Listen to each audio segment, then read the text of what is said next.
I have got fever. What do I do next in these times? देखिए, मैं I'll tell you in a very simple way so that everybody understand. Yes, sir. यदि इस time during this pandemic time यदि मुझे fever आता है तो मैं हमेशा सोचूंगा कि ये पेंडेमिक ये दिस इज आपका कोविड ही है, और सोचना भी चाहिए.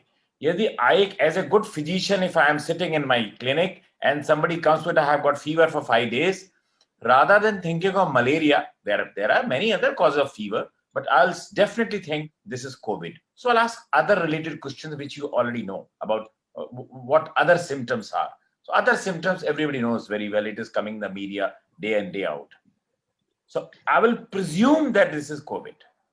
तो सर क्या करना that is पड़ेगा? more wiser. So what is next, sir? As a general public, अगर फीवर आ गया तो नेक्स्ट स्टेप मेरा क्या होना चाहिए? यदि एक पेशेंट फीवर करके आता है और यदि उसको कोई कहे कि भाई मुझे मेरे जॉइंट भी सूजे हुए हैं, तो मैं सोचूंगा ये कोविड नहीं है. सो एज ए फिजिशियन मेरे पास डिफरेंशियल डायग्नोसिस की लिस्ट भी है. कोई कहेगा मुझे 1 साल से बुखार आ रहा है साहब, किन में आ पाया तो वो तो ट्यूबरकुलोसिस हो गया.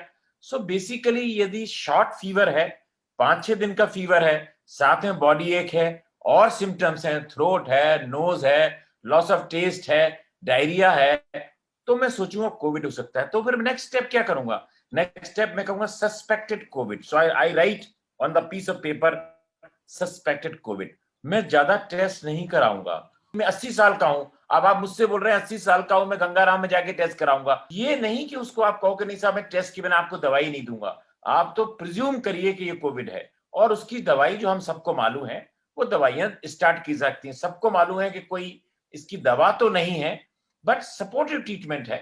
आप एक एंटीबायोटिक देते हैं थ्रोट के लिए, आप एजिथ्रोमाइसिन दे सकते हैं, आप डॉक्सीसाइक्लिन दे सकते हैं. एक एंटीबायोटिक हो गई. एक प्रॉब्ली एंटीवायरल आप देते हैं, दैट इज आइवरमेक्टिन, वो आइवरमेक्टिन देते हैं. ये दोनों दवाइयां एम्प्टी स्टमक ली जाती हैं.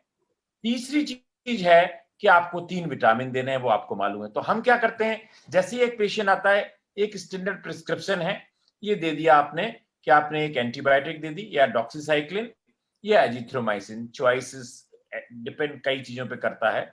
और दूसरा है कि आप किसी कोई कह रहा है साहब मेरे को हार्ट की बीमारी है, क्या एजिथ्रोमाइसिन से ये तो नहीं हो जाएगा? ठीक है, डॉक्सीसाइक्लिन ले लीजिए. Azithromycin, doxycycline, 3 vitamin, paracetamol. I always say कि देखो मेरे पास बार बार मत आना, क्योंकि तुमको बुखार आएगा 13-14 दिन, क्योंकि हमने देखा हुआ है कि बुखार लंबे टाइम तक चलता है. हो सकता है कि 2 दिन में बुखार ठीक हो जाए, but if is mentally prepared कि 12-13 दिन आएगा, तो बार बार सब डॉक्टरों को परेशान नहीं करेगा. मैं कहूंगा आपको 12-13 दिन बुखार आएगा, दैट इज नंबर 1. सेकेंडली, जब तक फीवर ज्यादा ना हो, don't take paracetamol very frequently. 99 fever में क्या लेने की जरूरत है? If your temperature is 101, then you take it. Otherwise accept it that you will run a temperature between 99, 100, 101 for next 13 days. So that is what I do. Thank you very much, sir.